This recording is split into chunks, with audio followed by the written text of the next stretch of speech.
Okay, so today let's dive into this really interesting place. Um, have you ever heard of the Temple University Japan cafeteria? I have, yeah. It's quite a unique place. I've heard some interesting stories about it. Yeah, it's not your typical college cafeteria. You go in and grab a sandwich and a soda. This is more like it's being described as like a mini United Nations Oh, wow. with students from all over the globe. So we're gonna be exploring this through an article that we found called "The Scariest Place," which right off the bat, that title kind of grabbed my attention. Yeah, a little ominous for a Yeah, cafeteria. right. I mean, why would a cafeteria be scary? Well, I mean, thinking about it, I guess if it was like unsanitary or something, Maybe, the food was terrible. but no, that's not it at all. Okay. The article argues that it's actually the diversity that can be intimidating, especially at first. Oh, interesting. Okay. Yeah. Imagine walking into a room and it's filled with people from over 80 countries and 100 different regions. Oh, wow. Yeah, that's a lot. A lot of different cultures all in one place. Right. And that's more nationalities than most people encounter, in their lifetime. Yeah, And thinking about it, Japan's also known for its, pretty homogenous culture. right. So this mix at TUJ is even more striking. Definitely. And so with all that diversity, how do they even function as like a group? Well, that's a good question, and that's what makes it work. The common language, English. Yeah, It wow. becomes this bridge Hmm. that allows the students from all these different backgrounds and walks of life to communicate and connect. Oh, that's fascinating. So like a universal language that brings everybody together. Exactly. Yeah. And it makes me think about how important, English skills are in today's world. For sure. It's not just about academics. It's Right. really about like opening doors to this whole global community. Yeah, if you can't communicate with people, it's like you're closing yourself off to so many opportunities and experiences. Absolutely. And Yeah. and in a way, it almost becomes a key to inclusivity.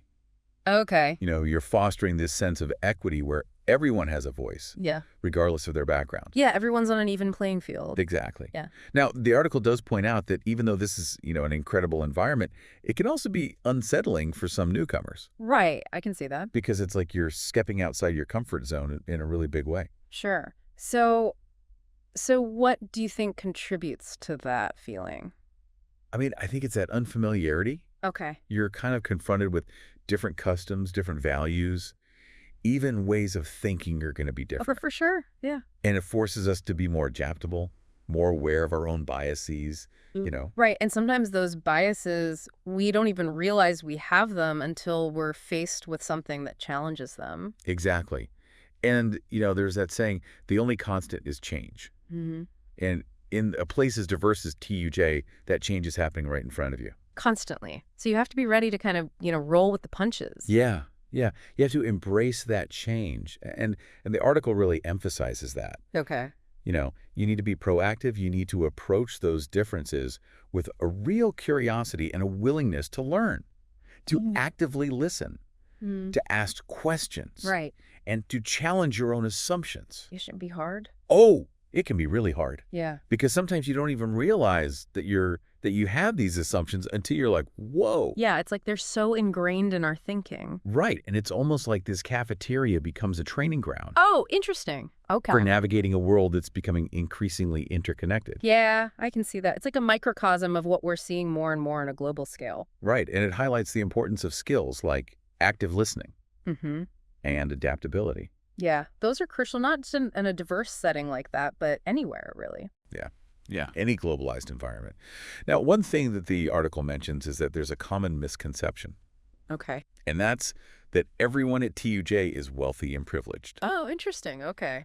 But it points out that in reality, there are students from all socioeconomic backgrounds, Oh, okay. including those who are taking out loans or coming from marginalized communities. Wow, so it's a really diverse mix in every sense of the word. Yeah.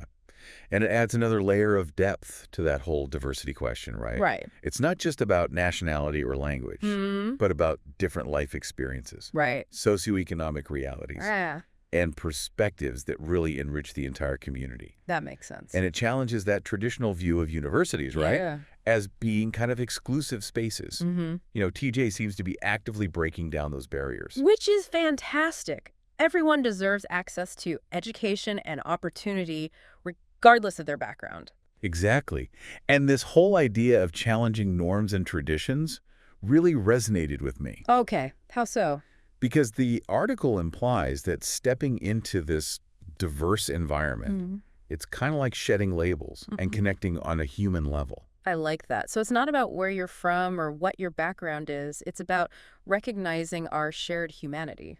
Right. And that leads to this really powerful question. Okay. Can this kind of environment where diversity is celebrated, can it be replicated beyond the walls of TUJ? That's the million-dollar question, isn't it? Right. It is. It's a challenging goal, but it's an essential one, I think. It is. And it requires a conscious effort Yeah. to create spaces where these differences are actually embraced, where Mhm. people are encouraged to step outside their comfort zones. Yeah, and where they're not afraid to engage with those who might be different from them. Exactly. That's a great segue into the next part of our discussion. Hmm. This idea of replicating the TUJ experience is fascinating, isn't it? It is. I'm really curious to explore that further. Yeah. And it brings us to a key question, right? Okay. What actions can we take to actually foster such inclusive and diverse environments in our own communities? That's something I think a lot of people are grappling with these days. It's a complex issue, but it's definitely an important one. Yeah, and that's what we're going to be exploring next. But before we do, I want to highlight this student quote from the article. Okay. Experiencing diversity can change the trajectory of your life. Yeah. It really can. Powerful stuff. And I think that speaks to the transformative potential of actually embracing differences and stepping outside of our comfort zones. It really does. And I think that's a great note to kind of end this part of the deep dive on. We'll be back in a bit to delve deeper into how these lessons from TUJ can be applied in the wider world. Sounds good. Looking forward to it. That Yeah. quote really, it really sums it up, doesn't it? Yeah, it does. It's not just about being, around diversity, but about letting those interactions actually shape your views and challenge your assumptions. Right. It can really change the way you see the world. And maybe even change the direction of your whole life. Exactly. Yeah. And it's like you're getting this crash course Yeah. in global citizenship, right? Yeah. You're exposed to all these different viewpoints, different ways of approaching things. And cultural nuances. And the article touches on how this cafeteria is like challenging the norms, Yeah. you know? Yeah, like the traditional hierarchies you might find in a university. It Yeah. seems like TUJ is really trying to break those down, Yeah, which is great. they are. And that's, I think, a key part of creating a truly inclusive environment Yeah, where everyone feels like they belong. absolutely. Regardless of their background or their social standing or anything like that. Right. It's like they're saying, leave your preconceived notions at the door. Yeah, yeah. Everyone starts on a level playing field, connected by their humanity. Exactly. Right. And their desire to learn, grow. And that's, I think, a really important message, especially in a world that can often feel so divided. TUJ is showcasing the beauty of unity amidst diversity. And it makes me think about the role of language in all of this. The article really stresses the importance of English as this common language. Right, because you've got all these people from different backgrounds, Mm-hmm. and English becomes that bridge that connects them. It does. It allows them to share their stories, to understand each other, Right? and to build these real connections. Yeah.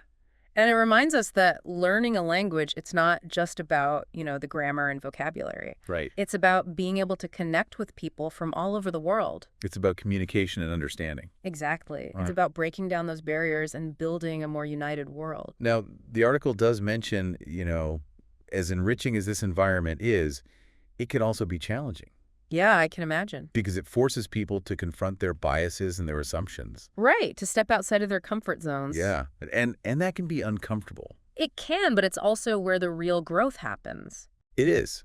It's in those moments of challenge that we learn and we adapt. We become more resilient. Exactly. Yeah. And it's like the cafeteria becomes this microcosm of the globalized world. Right, with all its challenges and complexities. Yeah. But also its potential for connection. Right. And the skills you develop navigating that, active listening, cultural Sense of sensitivity. adaptability. Yeah. Yeah. Those are essential for thriving in any globalized society. Yeah. It makes you wonder, what would it take to create this kind of environment outside of TUJ? Right. Like, can we do this in our own communities? Could we create spaces where diversity is actually celebrated? I mean, it's a challenge, Yeah, but it's definitely a worthwhile one. it is. And it requires a conscious effort, I think, Yeah, to absolutely. create spaces that are inclusive and welcoming Right, for everyone. for people from all backgrounds. And to promote, cross-cultural understanding, to encourage those open dialogues. Right, and it's about moving beyond just acknowledging diversity. Yeah. It's about creating a sense of belonging. Exactly. And that takes more than just words. It takes action. Yeah. Takes real action in creating opportunities for interaction and connection. Absolutely. And it starts with individuals being proactive, seeking out those diverse perspectives. Right. Engaging in meaningful conversations. Yeah. And challenging our own biases and assumptions. But again, it's hard, but so important. It's so important. And it also requires a willingness to kind of challenge the existing norms, the traditions that might be creating these barriers. Yeah, we need to be willing to question the status quo, Mm-hmm. advocate for greater inclusivity. Exactly. And work to create a world where diversity is seen as a strength, not a threat. Absolutely. And the article highlights how this environment, this TUJ cafeteria, allows people to shed those labels Right. and connect on this human level. Which is really beautiful when you think about it. It's about recognizing our shared humanity. Right. The values that bind us together, Yeah. regardless of our differences. And creating a world where differences are celebrated, not feared. Where diversity is seen as a source of strength and innovation. That's a world I think we all want to live in. It is. It's inspiring to see a place like TUJ putting these ideas into practice. It is. It gives me hope that we can build a more inclusive and equitable world. Yeah. One conversation, one interaction. One shared meal at a time. Exactly. So what are your thoughts on this? Yeah, it really is inspiring. And it shows us, what can happen when we embrace diversity and create these spaces where people can connect. And what's so interesting about TUJ, right, is that this diversity, it's not just within the university itself. It's spilling out into Tokyo. That's a good point. Tokyo is already a very global city. Yeah. But having TUJ there, it's like it amplifies that global feel. It does. It really does. Yeah. And it makes you think about the role of universities, right, Yeah. in shaping the culture of a city. They can become these centers for exchange, Yeah. for understanding. For breaking down those barriers between communities. It's like this ripple effect. Yeah. Starting in that cafeteria and moving outwards. And it brings us back to that question of how to replicate this, Right. in our own communities. And I think one of the key things we can learn from TUJ Yeah. is that you have to be intentional about it. Oh, You yeah. can't just say, oh, we value diversity. Right. You have to actually create those spaces where people feel welcomed and respected. So it's not just about the numbers. No, It's about Oh, yeah. diversity of experience and thought. exactly. It's about creating an environment where those different perspectives are valued, Mm-hmm. where people want to hear what you have to say. Right, right. And that reminds me of something else the article talked about, the importance of challenging norms and traditions. Yeah, because sometimes those traditions, even if they're well-meaning, Right. they can actually create barriers to Mhm. being inclusive. Unintentionally. Exactly. Yeah. And we need to be willing to look at those and say, okay, is this really serving everyone? Yeah. Is this helping everyone feel like they belong? Yeah, and if not, we need to be open to change, Mm. to finding new ways of doing things. So it's about being adaptable Yes. and open to change, not just in our own interactions, but in the systems and structures around us. Absolutely. It's about looking at the bigger picture. Yeah. And TJ really gives us a lot to think about. It does. It shows us the power of diversity and the need to create those inclusive spaces. Yeah, it reminds us that building a more united world, it starts with us. Mhm. It starts with each of us being willing to step outside of our comfort zones. To connect with people who are different from us. Exactly. And to work together to build that future where everyone can thrive. What's been a really fascinating look into the world of TUJ's cafeteria. This microcosm of what's possible when we really embrace diversity and make inclusivity a priority. It really has. And as we wrap up today, I want to leave our listeners with this thought. How can you apply what we've talked about today in your own life? Yeah. What steps, big or small, can you take to create more understanding and connection in your own community? Because even those small actions can make a difference. They can. And remember, change starts with each of us. Thanks for joining us today on this deep dive.